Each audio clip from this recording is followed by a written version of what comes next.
Well,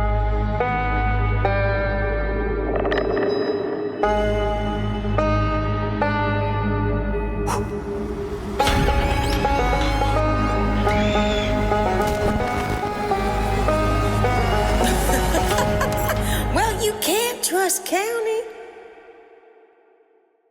Oh my God. Well, hi, baby. How you doing?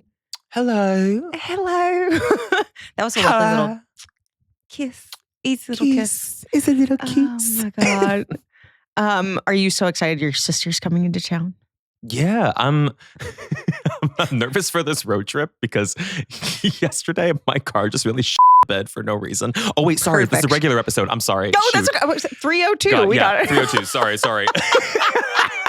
We'll get it straight out of the gate. You know what? I miss a little censor beep in CreepTime regular. I'm sorry. Yeah, I won't do that again. Oh my God, but no. I'm preparing for this road trip to Arizona this week. So thank you again for being flexible about oh my God, of course. recording and everything. For but it's a long trip. And yesterday, both my headlights went out on my car. And I was like, and it was at nighttime too. So I'm like, oh God, I got to get my high beams on. I got to need something. I turned my high beams on. One of them blew out too. And I'm like, what's up?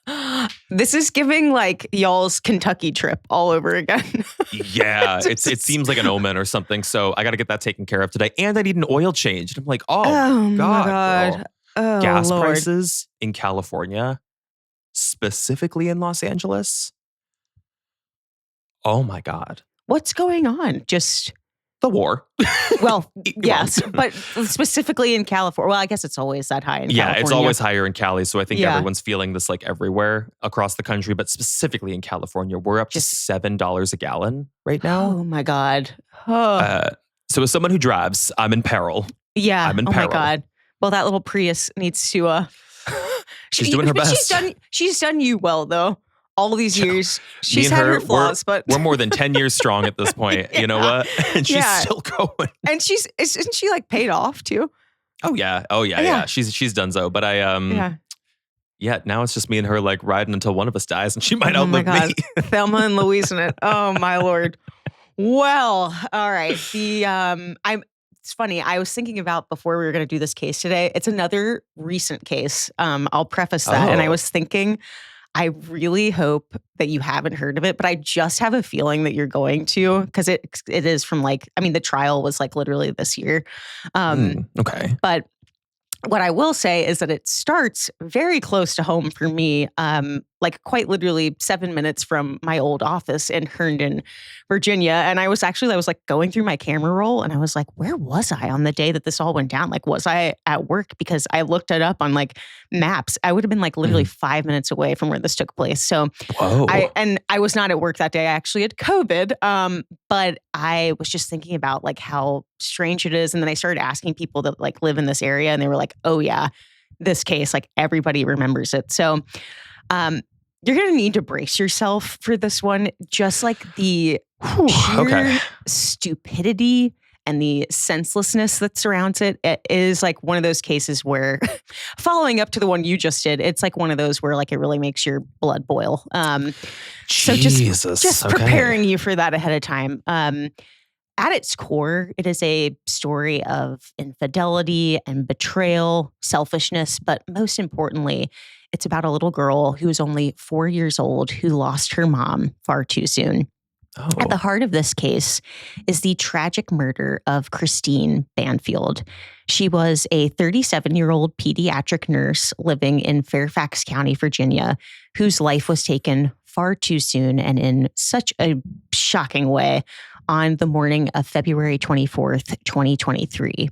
And Christine actually was not the only victim. This was a double homicide that also resulted in the death of a 39-year-old man named Joseph Ryan. And on the morning of February 24th, authorities arrived at the scene that at first looked like a brutal stabbing by a stranger that Christine had met online, who would be Joseph. Mm-hmm. Looked like it was someone she had met for a consensual fetish-related sex, kind of something that they had organized to do together that had turned deadly.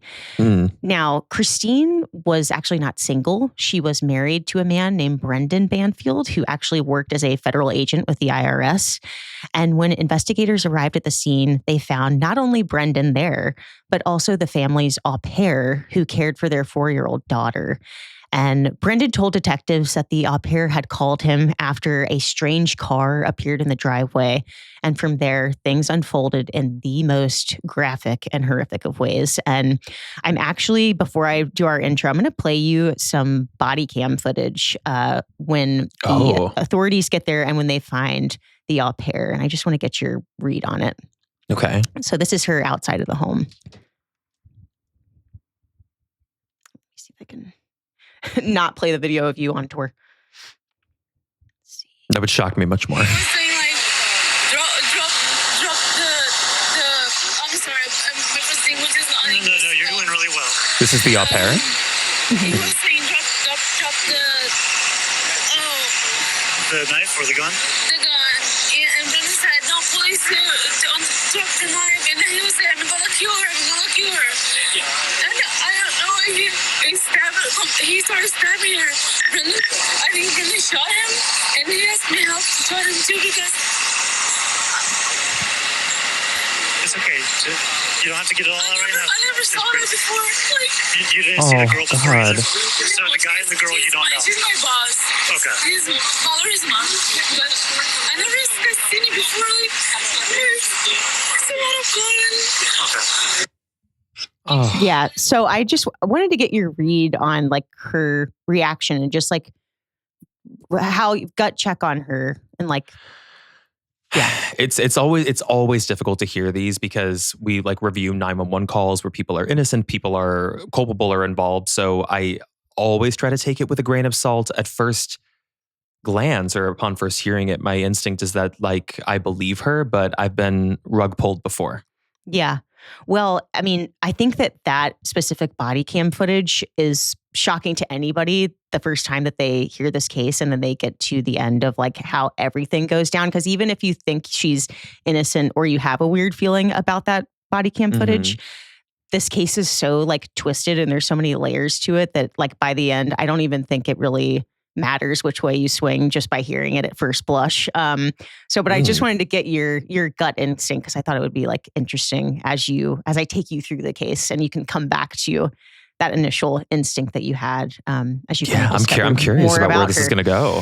Yeah. But before I get into this case, let me just give a very quick warm welcome to our listeners. Welcome to CreepTime, the podcast. I am your host, Stu, and alongside of me, I've got Silas Dean, and we would love it if you could take a moment and subscribe to our show, which you can do by hitting the bell notification so you get alerts every single time we drop a new episode on Friday. And if you would, consider leaving us a review on Apple, or you can leave us a comment on Spotify.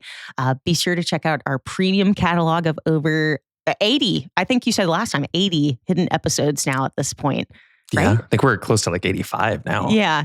Oh my God. So be sure to check that out. And then we always say this, but anytime you can share our show with your friends and your family, anybody that you know, not only does it help us grow our show, but it helps get these stories out about these victims to more people, which is why we are here, babies. And so with that, are you ready to just dive in? There's a lot to unpack here. Okay. Yeah, I'm interested in the setup of this too, because I was trying to follow all the different people that you'd mentioned. So I'm curious about this family dynamic and how it seems like maybe third-party sexual partners come into play at some point. Yes. And actually, I think it'll be helpful if I drop you the link to our Reddit doc, because I think there are so many characters. And I would say just stick to page 1 and 2 for now. Okay. And that way you can kind of get like a little bit of a vibe and a download on Christine and her husband, Brendan. And then they have the au pair. And then there's Joseph Ryan, who I mentioned is that like third party sexual partner. But let me just give you just a quick background on Christine and Brendan and sort of like their family life. So the two first met at Quinnipiac University, which I think is in Connecticut. Quinnipiac? Is it? Oh, Quinnipiac. Okay. I think I spelled it wrong. I think unless I'm misremembering. Well, you are the Connecticut authority, so I'm going to go with you. Quinnipiac University. But they met their freshman year, and as Brendan described it, they were, quote, inseparable ever since. And they ended up getting married in 2010. And by the time Christine passed away, they actually had been together almost 20 years. And they relocated to Fairfax County for Brendan's job as an IRS agent. And I'm not sure which year they made that move, but I think they'd been there for at least a few years at the time that all of this goes down. They had one daughter together. Her name is Valerie. And because Brendan and Christine both worked pretty grueling schedules, remember she was a nurse, they hired an au pair to help take care of their daughter. Sure. And the au pair was 21-year-old Juliana Perez Magales. Now, from everything I read, she did not initially live in the home, but then eventually the family asked her to move in, just given the, grueling nature of their schedules and how well she sort of fit in with the family. So I think she had been living there for close to a year by the time all this goes down. She was also reportedly sort of like a seamless fit because they had a Brazilian au pair before, and Juliana was Brazilian. And I think Christine actually spoke like a little bit of Portuguese, so they just got along really well together. Okay. And also, Juliana was apparently interested in becoming a nurse someday. So she and Christine had like a nice rapport, and reportedly their daughter loved Juliana. And Juliana is really at the center of the story and how it starts. So I think I'm just going to jump into the timeline of what happened on February 24th. So if I can set this up, it was a Monday morning, and both Christine and Brendan would be headed into work, but Christine was actually going to be able to sleep in that day, which I'm sure our nursing creepers can relate to this. If you get a day where your shift allows you to sleep in, you take advantage of that. So she arranged for Juliana to go ahead and take Valerie to the zoo that morning so she could get some rest.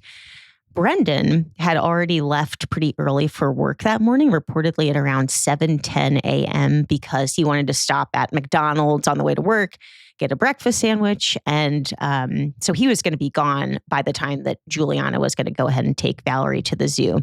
She was going to take her there right at around 7:30. But she returned home to the Banfield house just a few minutes after leaving because she remembered she had forgotten the lunches that she had packed for her and Valerie. Now, what Juliana claimed initially was that she gets back to the house and she notices that there is now this strange car parked in the driveway. And it's not a car that she recognizes of Christine's or Brendan's or even like a family friend that had come by a lot. And so she immediately starts to get like her fur up, and she's got the child with her, remember? And she reportedly called Brendan, the father, and she says, I don't know if you're still close by or if there's any chance you can come back to the house, but I would feel a lot better if you were here to kind of see what's going down. Like, I don't want to take the daughter inside or anything. Yeah, so, interesting she called the dad. And so she, I guess because Christine's inside, I don't know. Maybe she was presumably like, I don't want to wake her up. Yeah. And so she calls him and he says, I'll come back. And so the next timestamp we have is from 7:49 a.m. when a call from Juliana's cell phone came into 911. However, there were only these like muffled sounds, and then there was a hang up. And then the next call that would come into police would be at 8:02 a.m. And this time voices can be heard. And first it's Juliana's and then Brendan's. So if I didn't make that clear, he does come back to the house to kind of like... He does make it back. Okay. He does make it back. Now, I've listened to the 911 call. It lasts several minutes, and the first voice heard is Juliana's, and she sounds very calm. Her voice is like shaking a little, and her breathing is getting heavier and heavier, but nothing like that kind of hyperventilating that was going down in that body cam footage. She's not like screaming or anything like that, but she basically says, quote, I need help. My friend is bleeding a lot. There is a man. And then it sort of like trails off, and it's like not making much sense. And I have got to give it to this dispatcher.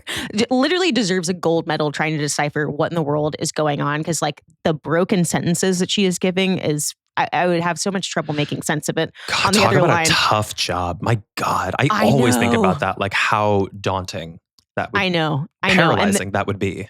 I know, just trying to pull out. And she's like, give me the address, like, trying to confirm things. When she hears, the dispatcher hears another voice in the background. And she asks Juliana, is there somebody else there with you? And then all of a sudden we hear Brendan Banfield's voice. And he says, quote, my name is Brendan Banfield and I am a federal agent. There's somebody in my house and I've shot him. he stabbed her, meaning Christine, his wife. Now, at first, listen, even more calm to me was Brendan. And he takes direction from the dispatcher about getting Christine on her side. He starts applying pressure to all the stab wounds, and he's like staying on the line until police get there. The dispatcher advises him to drop his weapon, ensure he does not disturb the scene anymore, regardless of the fact that he's a federal agent or anything like that, and just make sure that the door is unlocked so that police can easily enter the home once they arrive. And he and Juliana do just that. And if you're wondering, at this point, I believe their daughter is downstairs in the basement, and that Juliana had kind of put her down there immediately once they entered the house, just while they checked on Christine. So just setting the scene so you know where the daughter is. But let me just pause before we get into the initial investigation of the crime scene and just kind of get your thoughts on that series of events. I don't know. Something about this chaos feels off to me, just from everything you've shared. Like, I don't fully trust like anyone's position in it just yet. And I'm trying to make sense of what might have happened, but I'm also like, I can't shake that feeling of the daughter just being kind of in the mix of all of it. And that at some point she transitioned from car to home to basement while all of this was going down. Yeah. Horrifying. Horrifying. Yeah. And when you say you're thinking about the daughter, like, are you picking up on the fact that it's just scary for her? Or are you saying like, it seems, odd that they would like put her in the scene or something, like put her in the home? Both.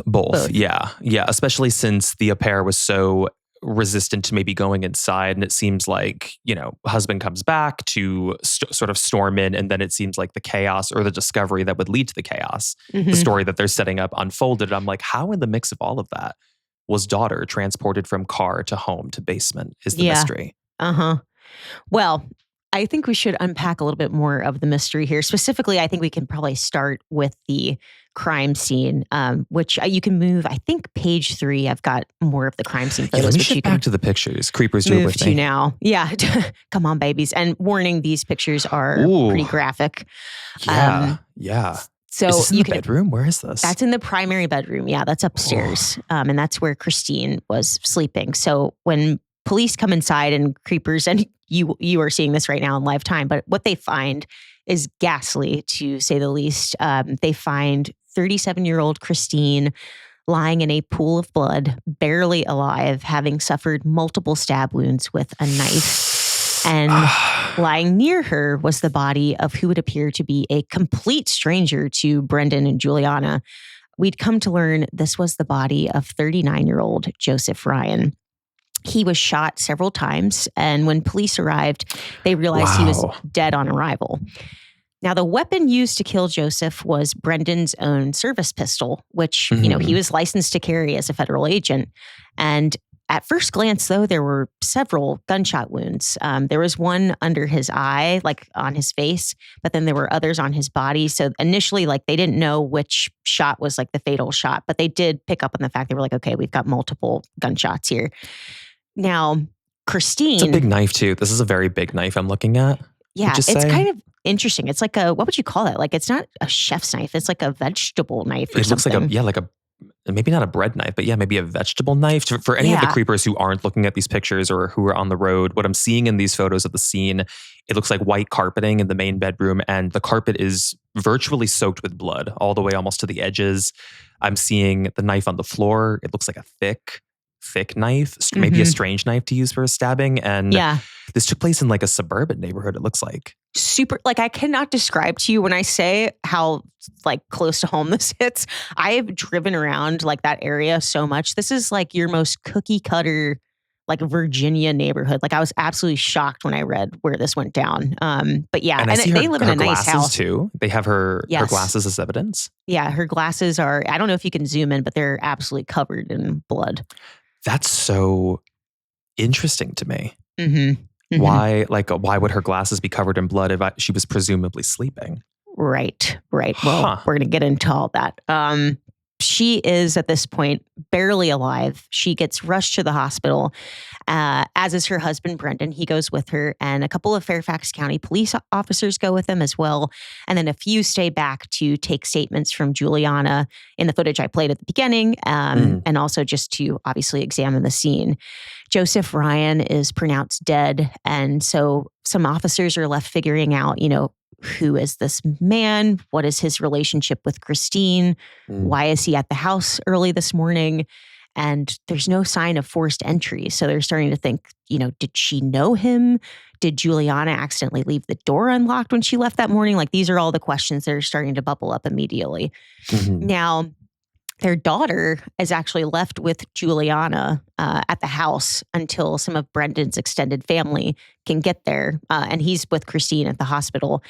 And tragically, Christine Banfield would die several hours later from her severe stab wounds and blood loss. And her husband, seemingly devastated. There is body cam footage of this that exists as well that I've watched.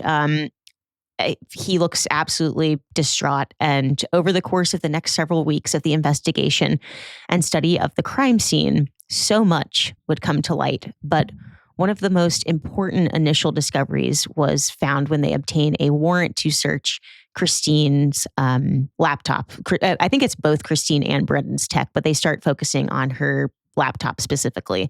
Okay. And what they find is pretty shocking. They find on her personal laptop a frequent history of her visiting a website called FetLife, which I don't know if you're familiar with it. I think I've heard of this, maybe from other cases or maybe just in passing, but I think I understand what it is. Yeah, it's like a BDSM, like kink social network sort of. And like it, I mean, I went on the website and it looks like it's a very like welcoming, community. Like it's a public site. It's something that people go on. They don't feel, there's no like shame around going on this website. It's not like everyone's kind of there for a similar reason in some ways. Yeah, totally. It's not like we've covered other cases where I feel like I'm thinking of like the Amy Allwright, I think was her last name, but like the website that she had an account on was sort of like on the dark web. This is not like that. This is a like safe community. And so she had built a profile and she had this name. Her alias was Anastasia. And she had been having frequent communications with another user, Joe, aka Joseph Ryan. And in the weeks leading up to her death, Christine and Joe had been messaging on this site. They wanted to meet up. And through those exchanges, Anastasia had this interest that she told Joe about, where she had been interested in BDSM, but she acknowledged that she sort of had like an open marriage with her husband. And she was interested in knife play, which is something that Joseph had experience with.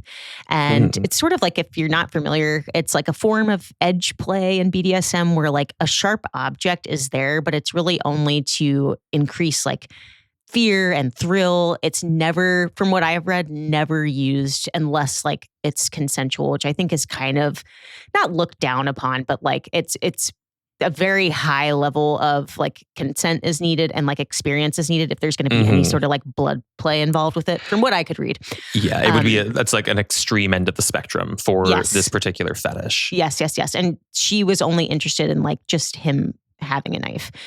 So their messages grew even more personal with, Joe basically saying, I'm excited about this, but he said, quote, I need to ensure that you're going to feel safe, that you won't have like a panic attack, that you're going to be okay with this, even if you don't have experience. It says this in the messages. Wow. Okay. And he said, I want you to feel solid, was like one of his quotes. And she said, I'm going to be fine. I'm excited about this. And so the two arranged for him to come over the morning of February 24th, 2023, after she sent out, her au pair with her daughter. And so they had sort of teed it up like that. So when police uncovered the profile, they needed to, of course, verify it. Did Christine really have these interests? Was there a history of that? Or was there something else at play? So talking to her friends and family, they were, of course, shocked. Most of them flat out did not believe it. Her coworkers even came forward and said, we recently had a conversation with her about infidelity at work, that she said infidelity, if that ever happened in her marriage, would be a deal breaker. So in their minds, they were like, this is like totally out of left field. And when she brought that up, it almost seemed like her husband had strayed or he was thinking about it. Like we thought that that's why it was up in conversation. So they just couldn't have never believed that Christine would have created this profile. So as police dug further, they uncovered another twist. A woman came forward after seeing Christine's Banfield's, murder being covered on the news, and she remained anonymous, but she told police and later on an episode of 2020 that early in Brendan and Christine's marriage, she had a relationship with Brendan. And he had told her that they had an open marriage. He said, my wife knows. But when Christine ended up catching them one time at their house, she was the one that had to tell the woman, obviously he's married. This is not something that I am wanting to do with him. Like he keeps trying to basically coerce me to having an open marriage. I don't want it. You're breaking up my family. Okay. And this woman said, Brendan promised me after that he was going to divorce Christine for me, but then it never happened. The two of them reportedly met on a sugar baby website. And with that little piece of information, police start wondering, okay, well, was Brendan maybe more fluent in like navigating these social networking sites more than Christine? Could he possibly be behind this? And as they look deeper into Brendan, they also turned their focus to Juliana. So she had told investigators in early rounds of questioning, I'm just the au pair. I have no relationship with, these two really beyond my work. I'm closer with the mother and the daughter. And police really believed her. But then new information came in, a tip from a friend of Juliana's. And this friend came forward and said, I have reason to believe that Juliana and Brendan were having a full-blown affair. Ooh, okay. Now, okay. Here we go. Here's the roller coaster is now starting to go down. Sneaking suspicion, but I was like, maybe not. But Yep. I guess I still don't even know if it's true. It's just a tip from someone saying they're a friend, right? Right. And that's how investigators are feeling at this point. They're like, okay, he's a federal agent. Like he seems really solid. She seems super innocent. It's all stacking up. It's all kind of making sense. What I heard. To them. I'm like, she sounds believable. Yeah. In some ways, but it's still like some of that timeline's a little like strange to me, I guess. Well, and the timeline is strange here too, because all of this unfolded very slowly over the next several months. This case did not. Yes, months. Whoa. This case did not move quickly. Like no arrests were made for a very long time.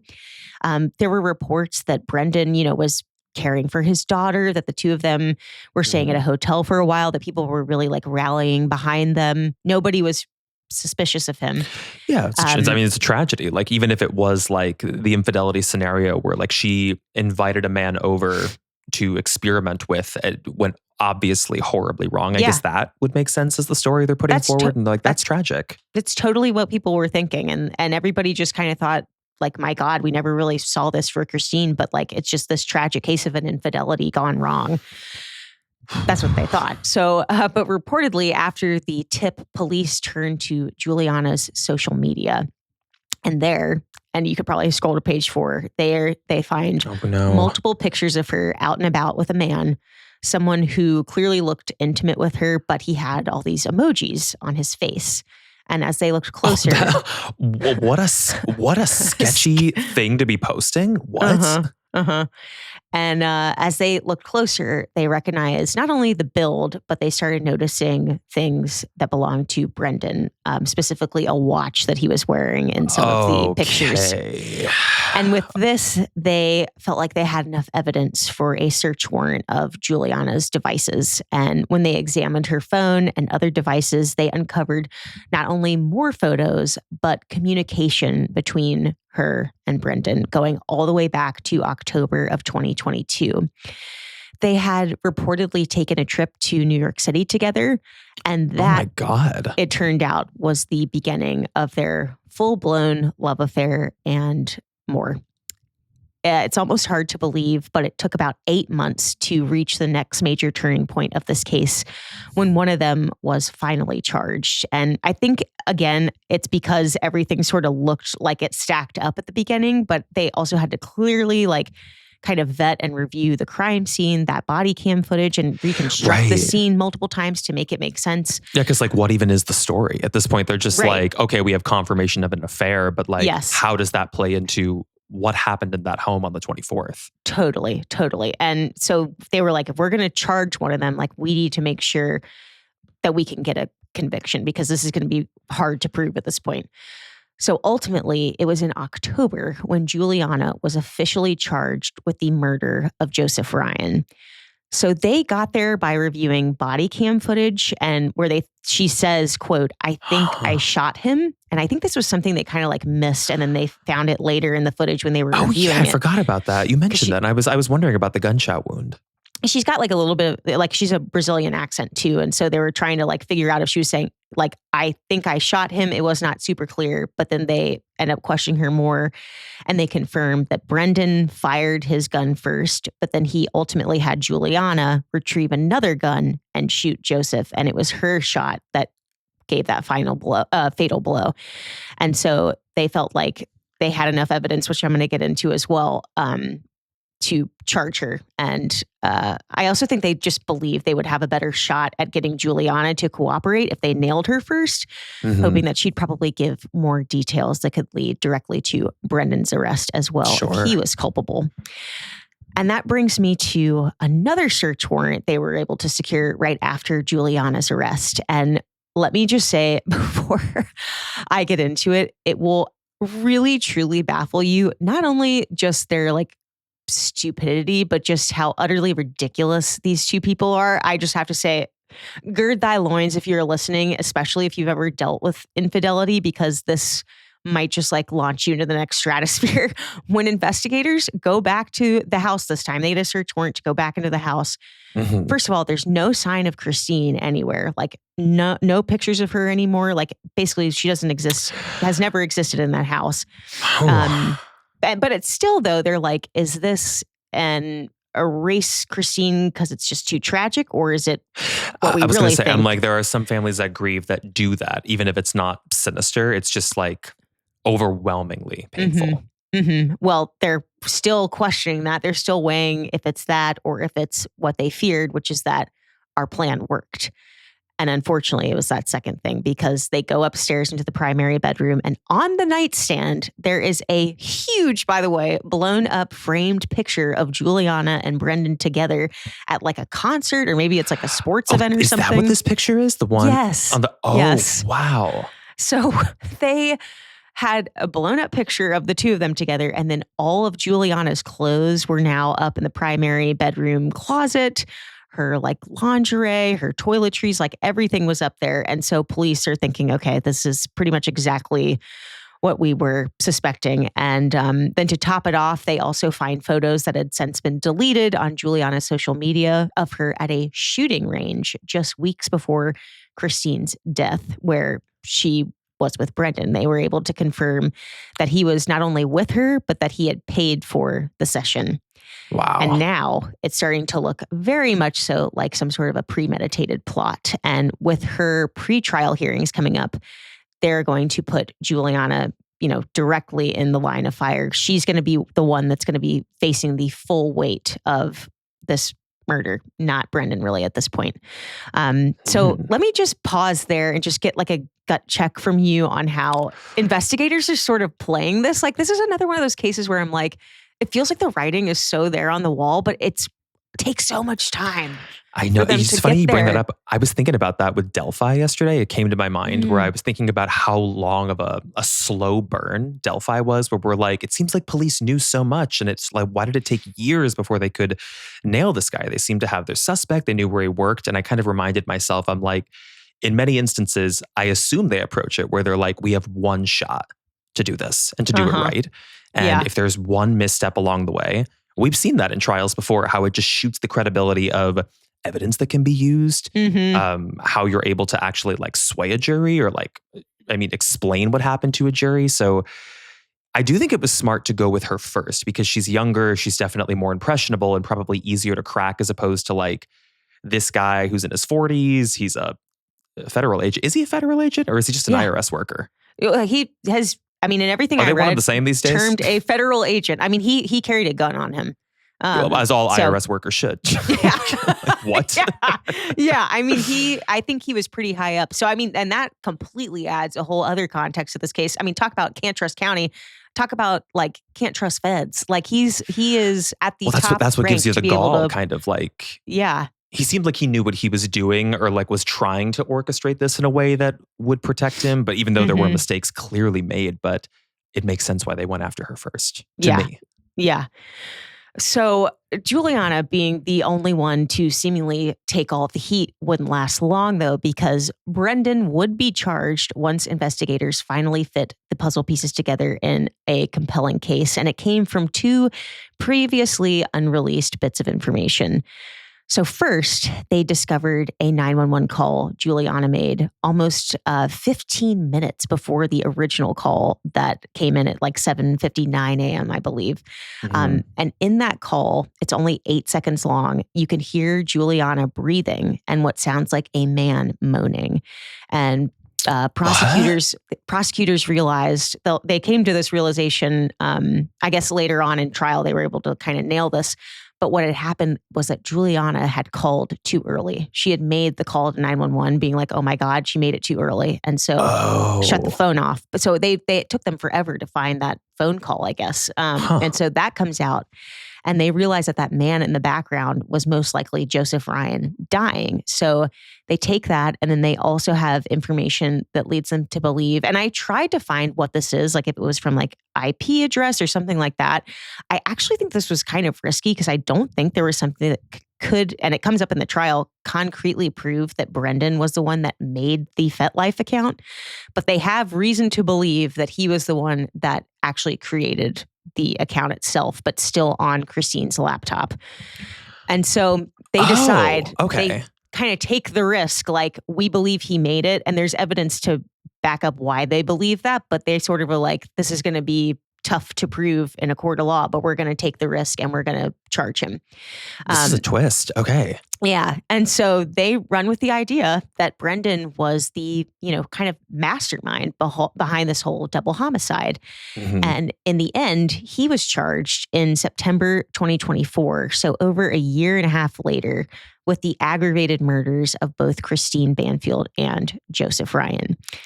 Now, if you are Brendan and, his legal team, you're thinking to yourself, all right, well, here we go. Like Juliana's going to turn, or somebody's going to turn basically and reveal if the two of them are in cahoots.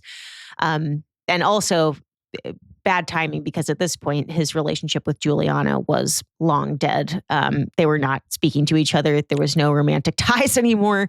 But it was I weird. didn't know that it had like shifted over this period of time. Was it just the strain of like the scrutiny and this investigation? Yes. Because in some instances that kind of bonds people. It does one of two things. You can bond people where like they're just going to like ice everybody out, or the relationship fractures, which I think is the intent of like them targeting Juliana first. Yes. And I then think she breaks away, and then now they're both vulnerable to the story.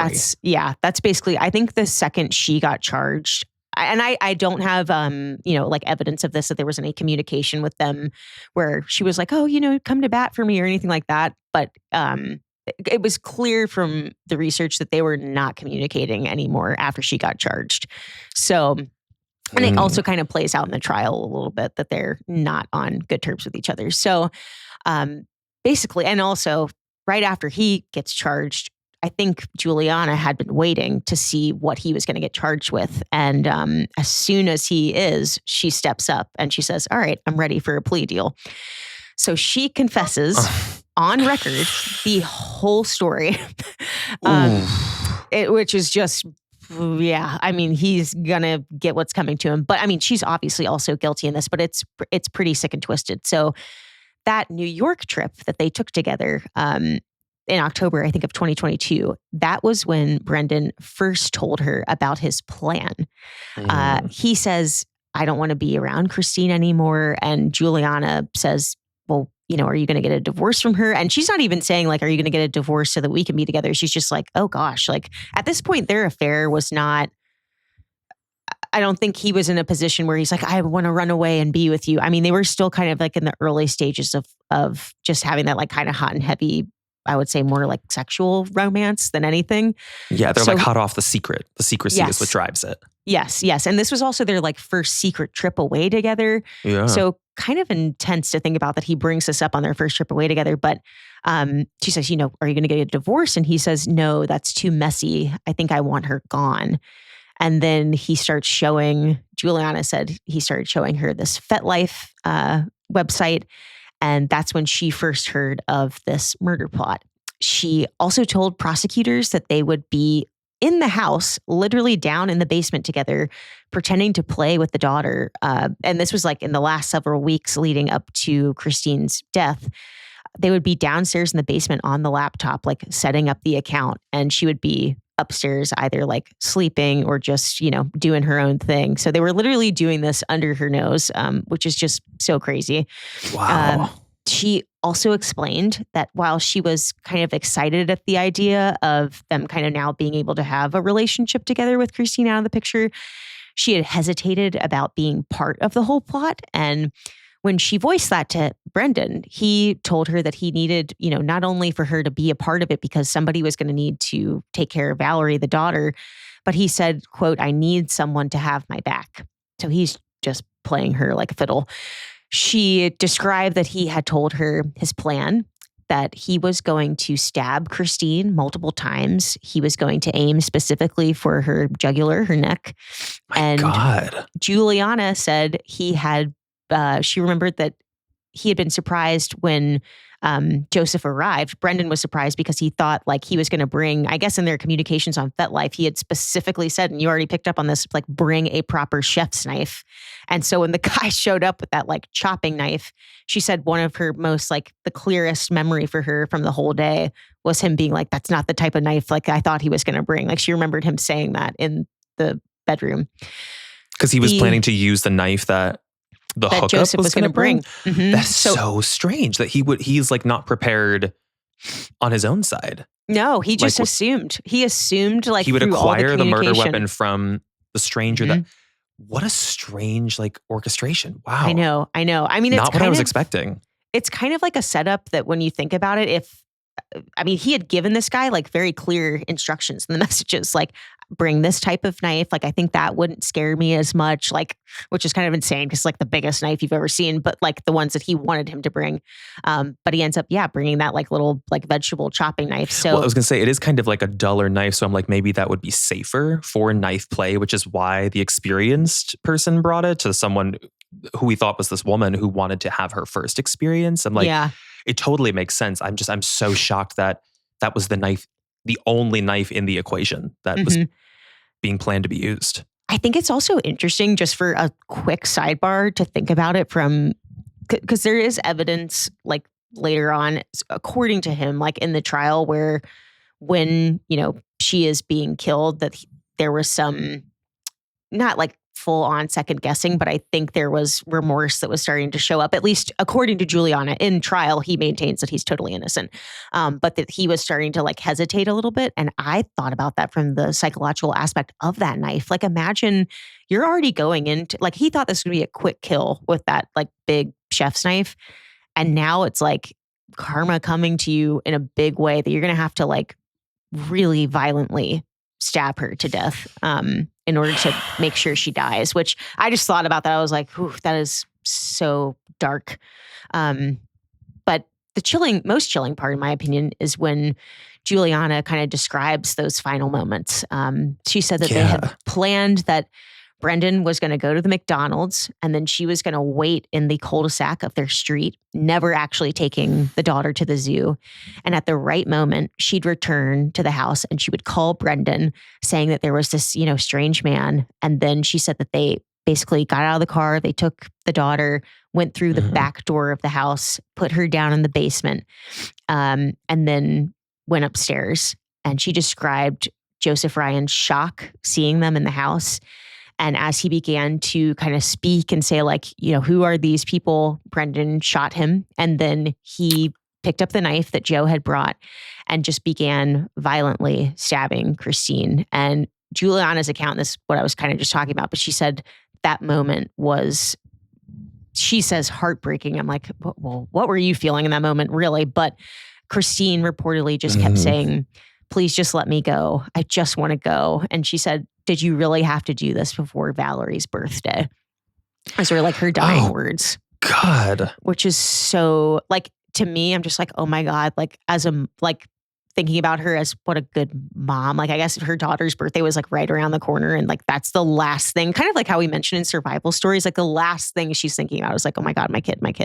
Yeah, we'll never know. But I just wonder about like in those moments, if you could ever imagine that your spouse or your partner is capable of what's happening to you, or if it's just pure shock, because a statement like that almost seems like she knew assuming. Well, yeah, like assuming where she was like, I always knew, in a weird way is the subtext of that. But did you have to do this before our daughter's birthday? That's so menacing. And Juliana, this is Juliana's account. So she's describing this whole thing. And I don't know if I have it in the research, but I remember her also saying that when they first walked in, Christine turned like almost like, oh my God, thank God you guys are here. And she said to Brendan, oh my God, like who is this? So Christine was awake. Christine was awake. Yeah. When they came in. I wasn't clear like how this all went down. So the invite, the hookup invite, he ends up coming into the home and that startles Christine is what it sounds like. Yes. So she's already up and awake. She's up and awake. And I don't know how long the like timestamp would have been of like Joseph gets there, he comes into the house and like how long they had. But in my mind, she was Juliana was stalking the house to wait to see when he pulled in and went inside. So that all happened very quickly, that they like got the daughter downstairs, went upstairs to the bedroom. So I was trying to find like how long was he actually up there before he ended up getting shot, but it only had to have been a couple of minutes. But what I was going to say is that in that moment when they walked in, Christine was like, oh my God, like, thank God you're here. This man has a knife. He has a knife. Juliana said she remembers Christine saying, he has a knife. And then it's like your husband comes in, shoots the guy. And for like a brief moment, you're like, oh my God, I'm safe. And then all of a sudden, how freaking scary is that to think about your husband just coming at you right then? So he, from the actual transition of shooting him to then he just charges towards her and just starts stabbing her. Which is so freaking scary. I literally replayed that moment in my mind like constantly. Like when I was researching this case, I was like, that is like the most chilling image to me. Like that, and what you were just saying, that moment of like, oh my God, like it's happening. Like this thing I've almost feared, my nightmare. It's real. And with that confession, prosecutors were able to, I guess they ended up reducing Juliana's charges down to manslaughter. And they also recommended that she had already served the time that she needed to, but a judge would ultimately decide, I guess after Brendan's trial, how much time she would she needed to. How long has she been? She was or detained, I guess, in custody. I don't know. I'm not even sure what the legal creeper is. Please jump right on it. I think it would have been, so she was arrested October of 2023. So she was in jail almost a full year before he was charged. So they thought that would have been sufficient. Didn't she fire one of those shots? She did. Yeah. But what they're going to, in exchange for her confession and for her taking the stand during Brendan's trial, they're going to recommend to the judge that she has served her time. It's up to the judge, but it's a recommendation. And then quite the plea deal. Yeah. And then from there, though, she would have to be deported back to Brazil. She was not going to be allowed to stay in the States. I see. And again, that's all hanging on her taking the stand during Brendan's trial. So now, we're really left waiting for the trial, and we're going to uncover all of that in the aftermath of it next. But before we wrap up, just one more nugget that came in sort of at the 11th hour that I just wanted to make mention of. I thought it was interesting when I was researching. There was an investigator who originally, was working the case against Brendan Banfield and Juliana. And he ended up coming forward with something just a few weeks before the trial that was, and it made me question. I was like, is this somebody that knows Brendan? Like, I just wanted to mention it, and there's not a ton of detail on it, but he starts kind of poking holes in the prosecution's case. And I don't know what sparked him to come forward and do this, but he claimed— I'm interested. How so? So he claimed there's no credible evidence that showed Christine was ever without her devices. Like, he does this examination and he's like, there's no way to prove that that they were ever alone with the devices. And it was like he was building the case that Christine still could have possibly made the FetLife account. Because we're at this point, again, we're all going off of just the hearsay and like testimony of Juliana that she and Brendan supposedly made it, which I still buy. But this investigator was like, there's no way to prove that in court that she was ever not without her devices.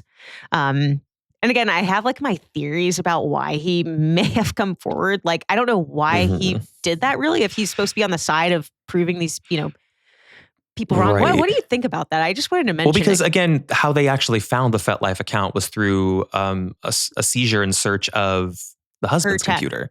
No, hers. Her tech? Mm-hmm. Did they not search anyone else's tech? They searched his, but the account wasn't on his. They like kept it specifically. They kept it specifically to her laptop, which again, I don't want to give him. Was he just using her laptop, like a shared computer? That's the assumption. Got it. No, well, the assumption is they have two separate laptops. So she's got her laptop, he's got his, and he would only do stuff on the FetLife account on her laptop. So he would like wait for her to leave the laptop alone and then start like messaging people. Okay, so during the New York trip when he was with Juliana and he first showed her the FetLife like website, just maybe he was just showing the website, not actually like, I haven't assembled an account just yet. No, he was saying my plan would be to make an account on this website. I see. So I guess in what he's perpetuating is that like it could have been that, yes, this was an instance of infidelity on her part and like she was to meet up with this guy. So then even so, how does that still, it still doesn't absolve the husband, because you could make an argument to say like, well, he came in and shot the hookup because he assumed like he was a intruder, let's say, so it was like stand your ground or self-defense, whatever they're going to say it is. But then it can't explain the stabbing of his wife. No, and it won't. But it was just interesting that because when it came up, when I saw why put your neck out for it? Why do that? And I was just like, does he know him like through? Since they're both, agents, like, does he know him in some capacity? Like, it just made no sense to me. But then I started reading about it. Once I found that, I was like, that's interesting. Why would he do that? And then it really publicly it really put the prosecution in a bad light and Fairfax County Police in like a bad light. There was a lot of coverage about that particular report that he made that was like publicly released. So, so not only did it poked holes in the prosecution's case, but it kind of started to suggest Brendan could possibly, I don't know, maybe slip out of this. And it made police look questionable. Like it was like, oh, are they trying to basically fit a narrative to make sure they can pinpoint this guy? Like they were really riding home the fact that, he was the one operating it always. And it's like, well, actually it was her tech the whole time. So, and it is interesting. Yeah. That gave more context to all of it that I don't think I had clarity on before. That is interesting. And it was just odd, like reading about it. I won't harp on it, but it was odd because there was like definitely a divide all of a sudden between the public about like, oh, could she have been making this site and it just went wrong? And like there was a little bit of at this point, I think she was colored as being very innocent in all of this. And like it was a weird kind of switch back to people now questioning, Christine's fidelity and all of it. It was colored all of this in a very interesting way for me. But let's maybe just like get into the trial and some of the like shocking revelations that were revealed during it. So the trial began this year on January 13th, 2026. And 2026? Yeah, this year. Oh my God. Like 2 months ago. Wow. Just a couple of days into the trial, Juliana, who was going to be the star witness, she took the stand and she laid out what will be the prosecution's entire case against Brendan, that he had premeditated and concocted a murder plot to kill his wife. Now, the defense case is really going to focus on Juliana's lack of credibility, that, she only came forward to give this confession when it was going to serve her, yada, yada. And the whole report about Christine being the one in charge of her tech, they use that, of course. But Juliana was called to the stand the first day of the trial, and what she laid out was pretty incredible for the jury to listen to. She described how Brendan was at first very professional with her, but then the relationship turned into something much more sexual, and that he opened up to her about the shakiness of their marriage and Brendan's worry that divorce would lead to Christine's full custody of their daughter. And again, that's also why I think he wanted to get rid of her rather than divorce. So she then goes on to describe the plan he had hatched, how they created, the FetLife account together, and most importantly, a play-by-play of the day of the murders. She describes that they basically steal her laptop out of her backpack in the house when she was preoccupied with other things. And they'd messaged Joseph Ryan. And actually, she talked about they messaged a lot of other people, too, to kind of find the right guy to do the job, I guess you could say. But they really established this relationship between him and Anastasia. She even called Joseph Ryan at one point, pretending to be Christine to gain his trust and further solidify their relationship. Now, according to Juliana, here's how the day of the murders went down. And I know I kind of already gave a little bit of a top line, but there's other interesting pieces in here. So Brendan knew she was going to sleep. Christine was going to sleep in that morning. And he actually was going to take her cell phone or he did, and message Joseph Ryan from it in the house before he left to go to McDonald's, I believe via text from her phone. And then he shut her phone off and he hid it in the house so that she wouldn't be able to find it. After that, Brendan left. He went to that McDonald's where he waited for Juliana's call that she was back at the house and that they could start their attack. In reality, like I told you, she was in the cul-de-sac waiting to confirm Joseph Ryan's arrival to the house. And again, all of it just sickens me because imagine this conversation like, okay, we're good to go. And there's a 4-year-old sitting in the back of the car, just like I think that's the part that's this. like really adding an extra layer of like how horrible this is that the daughter is really present and in the home when all of this happens. It's sickening. It's sickening because it's so insane to me to think about he's doing all of this so that he doesn't ever have to face the weight of not having full custody of his daughter. Meanwhile, he's putting her through all of this. I was going to ask you about that. Like, it's so strange to like hear about, I was going to say like a spouse, but like it's usually a husband in this instance where like divorce seems to not be an option and they'll give like lots of like answers, anything but alimony. They're always like, it's about custody, it's about the children. And I'm like, so you take their other parent? Yeah. You like remove their other parent? It's so nonsensical that part of it feels like a psychological cover that maybe they've even convinced themselves of. Do you think that's real? Yeah, I absolutely think that's real. I also think it's like, I'm just going to say it. I think it's the male ego, honestly. Like the fact that they think about that before the child. I don't think a mother, typically we don't see like a mother thinking about it that way. I also think it's just the statistics of that, like in a divorce, like 9 times out of 10, the child goes to the mom. So maybe it's the fear of that going down and like them. And also I'm sure the fact that she could prove he had been, I guess if she wanted to, she could prove that he had not been faithful before. I don't know if in like the state of Virginia, it's one of those states where like infidelity can be used during divorce to kind of ensure full custody. Like I know in North Carolina, you can do that. Really? You can use it to help build your case. Yeah. I've heard of that before. I was never aware of it, that it could be used to like, I don't know, make a case for custody, but maybe a case for like spousal support or something, or like who is really at fault in the dismantling of the marriage, I guess. Yeah. And I don't know if Virginia is one of those states, but I'm sure he thought to himself like, well, Christine, I've been the one that's had affairs before. So I'm sure that was also at play. But she goes on to describe that when Brendan got back, the 3 of them, the daughter, Juliana and Brendan, they walked into the house through the back door, put Valerie down in the basement. And then he and Julie, and I was like, did they lock her in there? Like, how do they ensure that she didn't get out? So I didn't see anything from the about sound that. of a gunshot or like a commotion upstairs. Like there's a sizable amount of time that goes down between the time that I think they put her in that basement and then what goes on in the main or the primary bedroom. I know. And isn't that insane? I tried to find the Banfields. How horrible. How absolutely horrible. It's disgusting.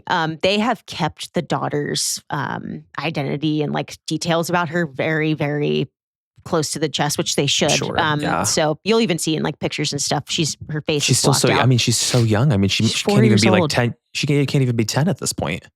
No, she's like, now she's probably like 7. But at the time she was like 4. So it's so traumatic. But they put her down there. And then Juliana said that she had a gun with her as well that Brendan had given to her. Now, this is truly the most scary part to me. They get upstairs and, Christine, like I kind of mentioned earlier, she's thinking to herself, oh my God, my husband's here to kind of save the day. And then this I found so interesting. When she started when Brendan shot Joseph Ryan, Christine said to Juliana, call 911, call 911. And that's why she made that 8-second call. And I thought that was so interesting. Oh, that's what it was from. Okay. Yes. That but isn't that weird to think about? Juliana had like a split second of like, what am I doing? What am I doing? And she like your instincts of took over sort of, Yeah. And she almost pulled her authority back to Christine, who was sort of like her friend. They were supposedly pretty close in real, outside of obviously not knowing about the affair and everything. How could anybody go along with this? I mean, I'm sure people would listen and they would chalk it up to well, she was young and impressionable. I'm like, I've known young and impressionable people. I've been young and impressionable. I've never plotted to kill somebody, a conspiracy to kill someone. I know. That's crazy. I know. And it's kind of insane to think about. I didn't read that she was going to get any sort of, promise of a marriage or promise of money from him. Stakes didn't really even seem that high for her, which is kind of crazy to me. But then she says, Brendan got on top of Christine. He began stabbing her, and Joseph Ryan was moving at this point. And so that's when Brendan told Juliana, shoot him again. And so she did. And she was the one that, in fact, delivered the fatal blow to Joseph Ryan. Now, the defense tried to paint that Juliana was not only untrustworthy, but that she had purposely waited to come forward with a confession just for selfish reasons. They also called upon a forensic expert to testify about that loss of control over Christine's devices, that there's no way to prove that there was just one person operating all of this. And in a shocking turn of events, Brendan was also called upon the stand to testify at his own trial. Mm-hmm. And very rare. Very rare. And his defense is basically that, yes, he and Juliana were having an affair, and that this one was one that Christine was not aware of just yet, but that he and Christine had other affairs before, and that she was aware of those previous ones. And he also said that Christine had an interest in bondage. He states that he had never created a plan to make her FetLife account or do anything like that. So he was really trying to craft a story that not only would she have these sexual interests, but that they sort of had this open marriage going on. Mm-hmm. And he claimed that he didn't call 911 the second that he realized that there was potentially an intruder at the house, because he thought that it was just Christine having another extramarital affair. From there, he testifies that when he got upstairs, she was nude, that she was on all fours, and he claimed that he fired the gun because he saw Joseph Ryan, as he describes it, lifting the knife upwards, like he was going to stab Christine. Mm-hmm. He said that he hadn't even clocked, I guess at that point, that Juliana was in the room with him. He claimed that after he shot Joseph the first time, that Joseph was still kind of struggling and attempted to basically hit or check Brendan on the shoulder. And then once he saw that Juliana was in the room, that's when he gave her the directive to deliver that fatal blow. And he says he told her where another gun was, a likely story. Mm-hmm. Now, they really tried to catch him though with the stab wounds. So Christine I'm any explanation for stabbing your wife? He says, Christine had 7 stab wounds, and Brendan claimed that he thought Joe had already stabbed her twice. He had no answer as to where the other 5 came from. That was a very apparently real. Oh, so he's not claiming at all that he stabbed her at all. Not at all. Not at all. He says that Joseph must have stabbed her twice first. And then apparently that was a real interesting moment in court where they were like, where did the other 5 come from? And he was like, I have no idea, but it wasn't me. When questioned about his daughter's safety, he also states that he believed his daughter was safer in the house than outside of it. And in my personal opinion, I think that is probably what really put the nail in the coffin for the jury. So after 9 days of trial, the jury deliberated for 9 hours, and they ultimately found him guilty of the aggravated murders of both Joseph Ryan and Christine Banfield. Mm-hmm. So guilty on all counts. They also ended up adding additional counts of child endangerment, as well as using a firearm in the commission of a murder. He will spend the rest of his life behind bars, and Juliana actually is currently serving her maximum sentence. So the judge did not go easy on her. Mm-hmm. Oh.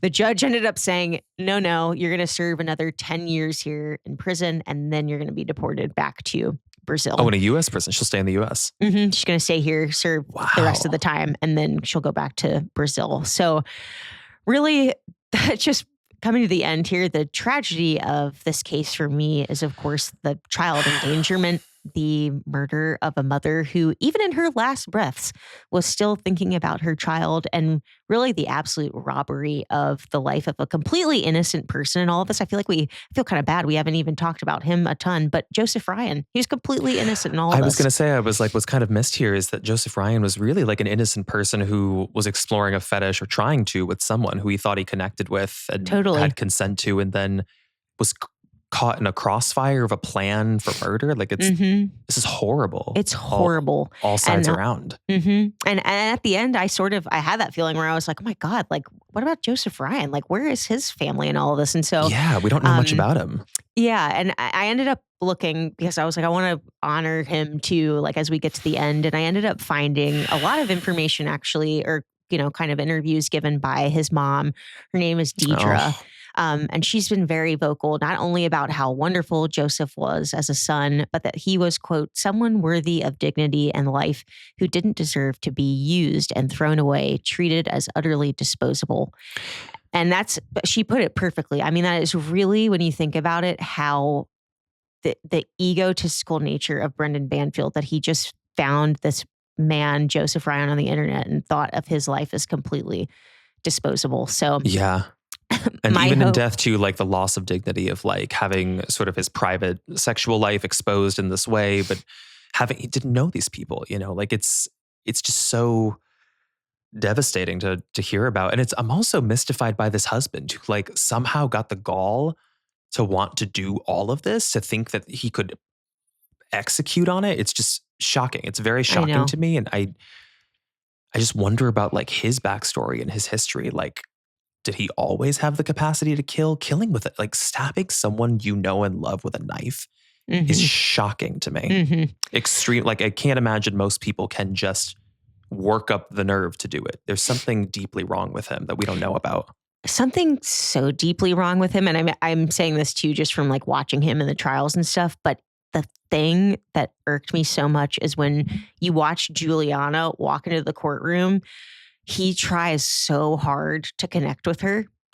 Like it is so obvious, like how much he's like staring, like trying to like lock eyes to manipulate her, even in those last moments where it's like, dude, the jig is up. Like she's about to roast you on the stand. Like so I think that also just speaks to what you're talking about. Just the sheer ego and I guess like insanity of being able to think you could pull something like this off.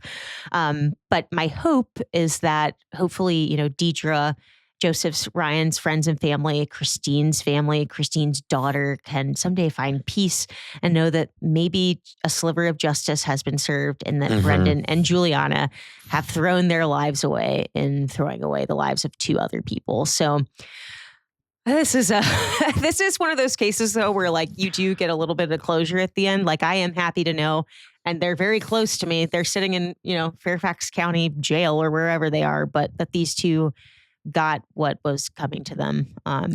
Especially Juliana. I was really concerned through the plea deal that, because we've seen things like that before where it's like time served.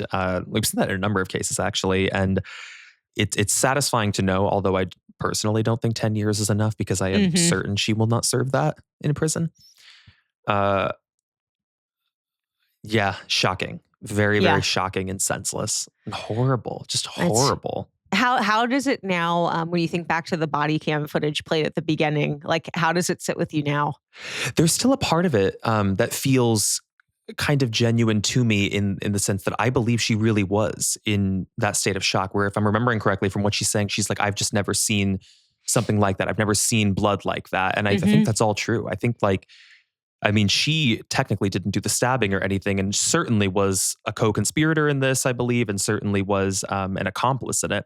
But I believe the shock and like the terror was genuine, even from what you said of her being prompted to call 911 and just going back into default of like, I'm scared. Okay, I do call 911 right now. And then he comes in and he, clicks off the phone for her. I'm like, I believe she was really like in a state of panic because she wasn't quite the mastermind behind it, but she's still guilty in it.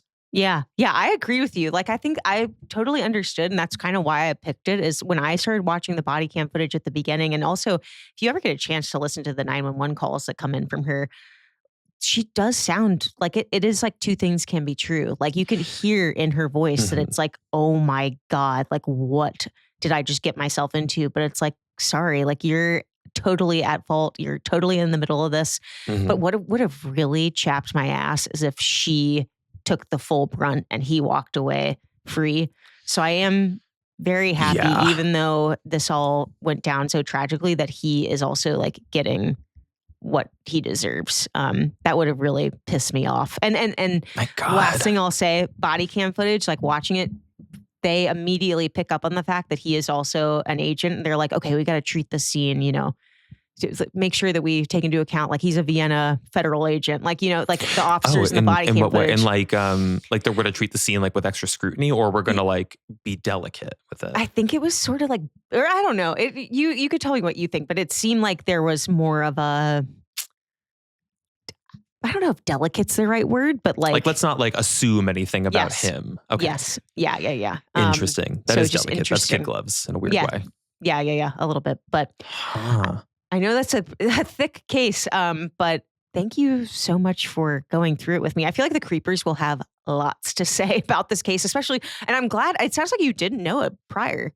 No, I didn't even recognize the picture. So I don't think I've heard about it online, or certainly not on TikTok or anything, but it's shocking because it is so recent too. Did this catch a lot of like media traction when it first came out? I'm sure in the DC area, right? It did, but also nationally, which is why, and I purposely did not label our Reddit doc, but this has been dubbed the All Pair Affair murders. Like everybody calls it the All Pair Affair. So I knew if I said that, I was like, that might like ring a bell with you. But yeah, this has been covered a lot, and I feel like we'll probably get covered even more. We've had kind of a theme now with like some back-to-back cases of like online coercion or like manipulation through chat rooms, fetish profiles, dating profiles. It's been kind of like a theme towards the latter half of the season. I know. This is our second au pair case. I was thinking about that the other day where I was like, I remember we did a case and you were like, wait, what is an au pair? And we spent like, or was that an after dark? We spent like 30 minutes coming up with the definition of an au pair. I think it was a case because it was the one out of Boston, I believe, where she was an au pair, but she was from Sweden, I remember, and then she went out in Boston, Katrina and something. And then she was found dismembered. Yes, in a dumpster. That is a bone chilling case, and I actually can't even remember the outcome, but I'm pretty sure that it's still unsolved because they were never able to find any, like her host family liable for anything, even though they had that burning trash can. Do you remember that when police arrived? Yes, I do. I remember burning what? We may never know. I remember the pictures of her very vividly, and like her coming out of that nightclub and like that whole, I remember that case. It really is bone chilling is a great way to describe it. I wish I knew the episode number. I would tell creepers where to go check it out. I'm trying to remember if it was definitely last season, but I remember the strangeness of it being that when they recovered her body, the body had been bathed and the blood had been drained. And I'm like, this is someone who knows at some level what they're doing. Like they know what they're doing. And there was like a conspiracy that maybe she was pregnant or something, which is why there's something involved with that. I feel like I remember. Yes, there was people were saying because her lower half of her body, I mean, this is a complete deviation from the case we just covered, but the lower half of her body was also removed, dismembered, and it's never been found.